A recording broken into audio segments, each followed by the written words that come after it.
नमस्कार मित्रांनो, हे माझं रातराणीचं रोप आहे बघा, जे की एक परमनंट फ्लावरिंग प्लांट आहे.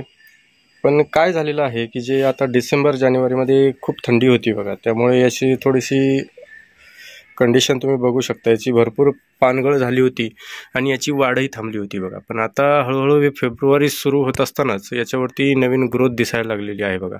तुम्ही बघत असाल तर हे बघा, अशा प्रकारे लहान लहान ग्रोथ इथं झाडावरती दिसत आहे बघा. त्यामुळे आता ह्या रोपाला आता आणि याचं फ्लावरिंग सीझनही येणार आहे बघा. साधारणतः मार्च एप्रिलपासून याला थोडेसे फर्टिलायझर जर व्यवस्थित दिलं तर मार्च एप्रिलपासून यामध्ये फ्लावरिंग ही खूप चांगली होते बघा.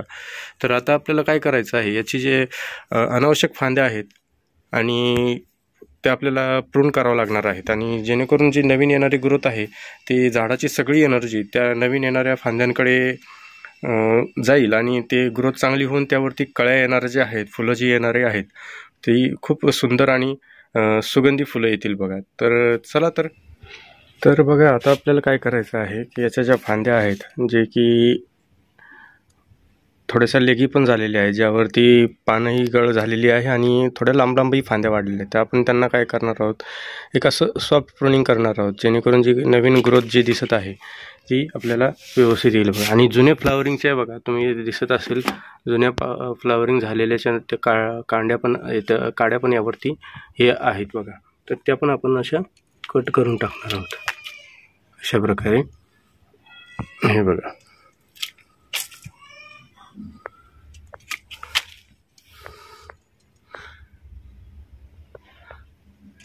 अशा प्रकारे याला प्रूनिंग करून घेऊयात.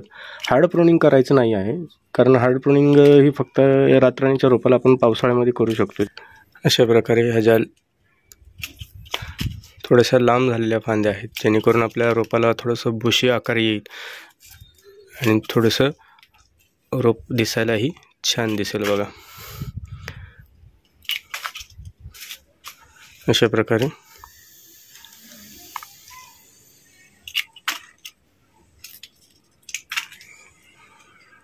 याला आपण इथूनच कट करूया.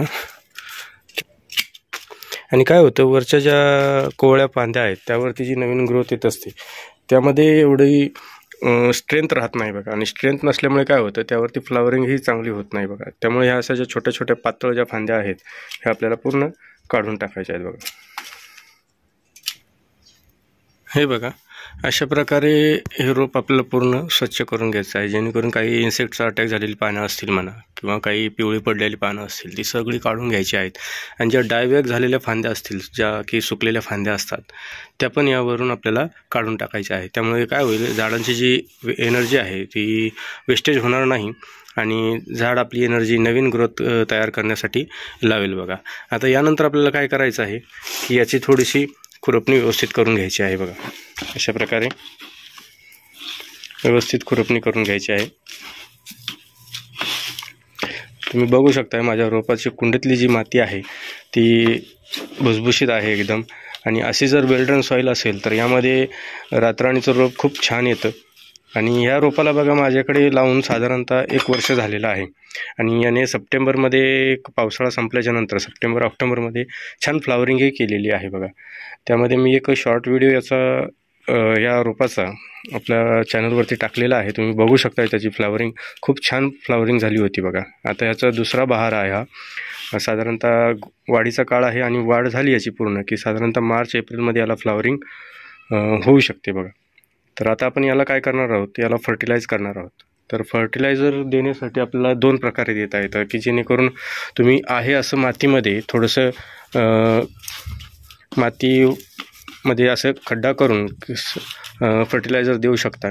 किंवा अशी याची कुंडीतील माती ही 2 ते 3 इंचापर्यंत काढून घ्यायची आणि खत द्यायचं. त्यानंतर ती माती आहे अशी वरती त्या खतावरती झाकून द्यायची बघा. तर त्या अशा पद्धतीनं तुम्ही याला खत देऊ शकता. चला तर आपण आता याला खत देऊया.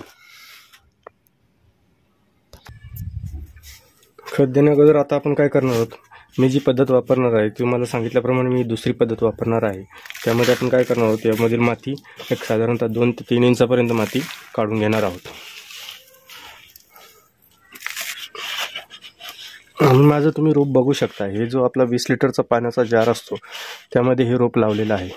त्यामुळे याची वाढही खूप छान होत आहे. याला जर कुंडीत लावणार असाल, टेरेसवरती किंवा बाल्कनीत लावणार असाल तर याला एक साधारणतः 14 ते 16 इंचाची कुंडी देणं खूप गरजेचं आहे, जेणेकरून याची वाढही चांगली होईल. आणि तुम्ही जर प्रूनिंग करत राहिलात तर ते झाड बुशी होईल आणि बुशी झाल्यामुळं त्यावरती फ्लॉवरिंगही खूप छान होईल बघा. तर अशा प्रकारे ही आपली माती काढून झाल्याच्यानंतर, तर मागच्या व्हिडिओमध्ये आपण बघा हे फर्टिलायझर बनवलं होतं, जे की ड्राय फर्टिलायझर आहे आणि या फेब्रुवारीमध्ये या सर्व परमनंट रोपांसाठी खूप फायदेशीर आहे बघा. तर हेच फर्टिलायझर आपण या रोपाला आज या रातराणीच्या रोपाला आपण देणार आहोत बघा. आणि जशी कुंडी असेल त्या हिशोबानं, तुमचं जसं रोप असेल त्या हिशोबानं आपल्याला हे फर्टिलायझर, हे खत हे या रोपाला द्यायचं आहे. यामध्ये एक सांगायचं झालं तर तुमचं शेणखत आहे, DAP आहे, एप्सम सॉल्ट आहे आणि फंजीसाईड पावडर तर आहेच. आणि तुम्हाला मागच्या व्हिडिओमध्ये मी सांगितल्याप्रमाणे आपले केळीच्या सालीचं पावडर आहे, एक्सेल पावडर आहे, निंबोळी पेंड आहे आणि चहा पावडर आहे. सोबतच आपण यामध्ये माझ्याकडे अवेलेबल आहे म्हणून मी मोहरी पेंड पण यामध्ये वापरलेली आहे बघा. त्यामुळे एक परिपूर्ण असं हे खत तयार झालेलं आहे बघा. आता आपण हे खत या रोपाला देऊया. अशी माती काढून झाल्याच्यानंतर त्याच्या सगळ्या बाजूने असं कुंडीच्या जी कुंडी आहे त्याच्या कडेनं अशी खोडापासून थोडंसं अंतरावरती हे फर्टिलायझर आपल्याला द्यायचं आहे बघा. साधारणतः आता हे बघा अशा पद्धतीने चारी बाजूने खत टाकून घ्यायचं आहे. आणि आता या राहिलेल्या खतावरती आपण माती झाकून द्यायची आहे बघा. आणि हो मित्रांनो, सगळी झाडं जरी परमनंट फ्लॉवरिंग असली, परमनंट रोपं असली, तरी प्रत्येकाची केअर ही वेगवेगळ्या पद्धतीने करावी लागत असते बघा. त्यामुळे आपण या प्रत्येक रोपाला कशा पद्धतीने केअर करणार आहोत ते प्रत्येक रोपाचा सेपरेट व्हिडिओ आपण आपल्या चॅनलवरती देणार आहोत. त्यामुळे चॅनलवरती जर नवीन असाल तर चॅनलला सबस्क्राईब करा. आणि जर व्हिडिओवरती माहिती तुम्हाला आवडत असेल मित्रांनो तर व्हिडिओला लाईक करत जावा. आणि तुमच्या काही रोपांविषयीच्या किंवा झाडांविषयीच्या काही क्वेरीज असतील किंवा काही प्रश्न असतील तर तुम्ही मला नक्की कमेंटमध्ये विचारा. माझ्या पद्धतीने मी तुम्हाला पुरेपूर उत्तरं देण्याचा प्रयत्न करेल मित्रांनो. अशा पद्धतीने आपण ही माती ठेवलेली आहे बघा. आता आपल्याला पाणी द्यायचं आहे. याला पाणी देऊन घ्यायचं आहे. आणि पाणी देऊन झाल्याच्या नंतर या रोपाला फ्लॉवरिंग प्लांट आहे आणि परमनंट फ्लॉवरिंग प्लांट आहे बघा. त्यामुळे याला सनलाईटची खूप गरज आहे. त्यामुळे याला अशा ठिकाणी ठेवायचं आहे जिथे की कमीत कमी 6 ते 7 तासाचं ऊन या रोपाला मिळेल बघा. अशा प्रकारे रातराणीला फेब्रुवारी महिन्यामध्ये खत द्यावं लागणार आहे. आणि त्यामुळे पुढे जे येणारी फ्लॉवरिंग आहे ती खूप छान येणार आहे बघा. तर या व्हिडिओमध्ये एवढंच मित्रांनो. व्हिडिओ जर आवडला असेल तर व्हिडिओला लाईक करा. चॅनलवरती जर नवीन असाल तर गार्डनिंग विषयीच्या नवनवीन माहितीसाठी चॅनलला सबस्क्राईब करायला विसरू नका. धन्यवाद मित्रांनो.